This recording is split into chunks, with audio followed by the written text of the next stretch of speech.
안녕하세요. 저는 재작년 11월에 난소암 판정을 받고 수술과 항암을 마친 40대 여성입니다. 진단을 받기 전에는 소화가 잘 되지 않았고 배가 자주 아파서 병원을 찾은 적도 몇 번 있지만 변비라거나 노로바이러스가 의심된다는 등의 잘못된 진단을 받았었습니다. 자주 체한다는 증상으로 비교적 젊은 나이인 저에게 자궁 쪽 진찰을 권유하는 의사나 지인들은 아무도 없었고 저 역시도 전혀 생각하지 못했죠. 스트레스 문제나 신경 쪽의 문제일 수도 있겠거니 생각했습니다. 신경 쓰이는 일이나 부담스러운 약속이 있는 날은 배가 더 아픈 것 같았거든요. 변비약을 먹고 소화제를 먹어도 계속되는 복통에 건강검진을 했다가 종양을 발견하고 여러 가지 촬영과 내시경 끝에 난소암이라는 병명을 얻게 되었습니다. 인터넷에 검색을 해보니 의학 지식을 정리해 놓은 여러 사이트들이 있었는데 아무렇지도 않은 건조한 어투로 예후가 좋지 않고 재발 또는 전이될 확률이 아주 높아 결국에는 사망할 가능성이 많다고 쓰여 있었죠.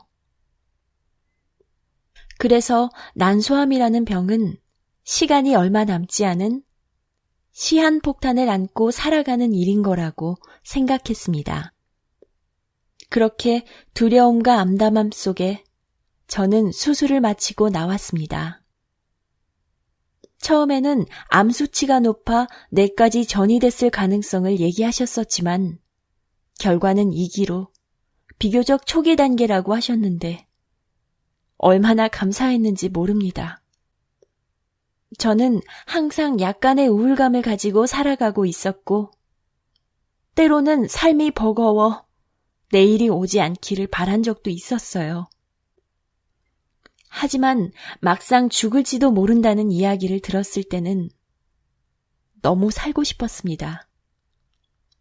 병실 창문에서 내다본 거리에 손에 커피를 든 채 웃으며 걸어가는 사람들이 출근하는 모습이 세상에서 제일 부러웠고 그 새벽 공기가 너무 청량하게 느껴졌어요.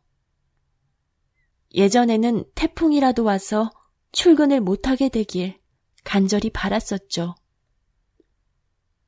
예전처럼 그런 공기를 마시고 사람들과 아무렇지 않게 대화하고 나의 직함과 자리를 찾고 싶었습니다.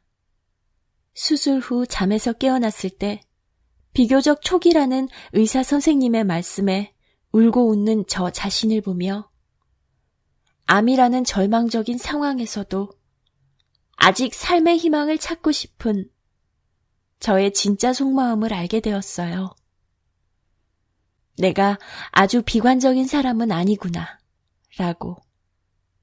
우습지만 암이라는 절망적인 상황에서 저는 저의 가장 긍정적인 면을 발견하게 되었습니다. 그렇게 수술하고 항암하는 동안 저는 많은 사람들을 만났어요. 아무래도 같은 암 환자에게는 서로 마음을 열고 걱정해주며 소통할 수 있었는데 두려운 항암을 앞두고 있는 저에게 견딜 만하다고 웃으며 말씀해 주시는 게 너무 큰 용기가 되었습니다. 아마 같은 과정을 거친 분들이었기에 제 마음에도 더 가깝게 와닿았겠죠? 머리도 빠지고 눈썹마저 다 빠졌을 때도 누군가는 금방 지나가는 일들이라고 아무렇지 않게 말씀해 주셨어요. 그러고 보면 살아갈 수 있다는 건 머리카락이나 눈썹보다 훨씬 중요한 일이었죠. 치료가 끝나고 1년이 지난 지금 모든 것이 좋아지진 않았어요. 명시부터 사타구니 위까지 아주 큰 흉터가 남았고 머리는 곱슬머리로 자랐고 손, 발, 허리 등 관절이 아파서 아침에 일어날 땐 할머니처럼 끙차 하면서 일어나게 되네요. 하지만 지금 제가 바라보고 살아가는 세상은 예전처럼 그냥 스쳐 지나가는 하루하루가 아닌 것만은 분명해요. 본병원이나 요양병원에서 만난 암 환자분들은 아픈 와중에도 서로 배려하고 의지가 강한 분들이에요. 지금 힘든 시간들을 이겨내고 있는 환우분들도 있겠죠. 다 같이 꼭 완치 판정 받아서 서로에게 희망이 되어주길 응원합니다.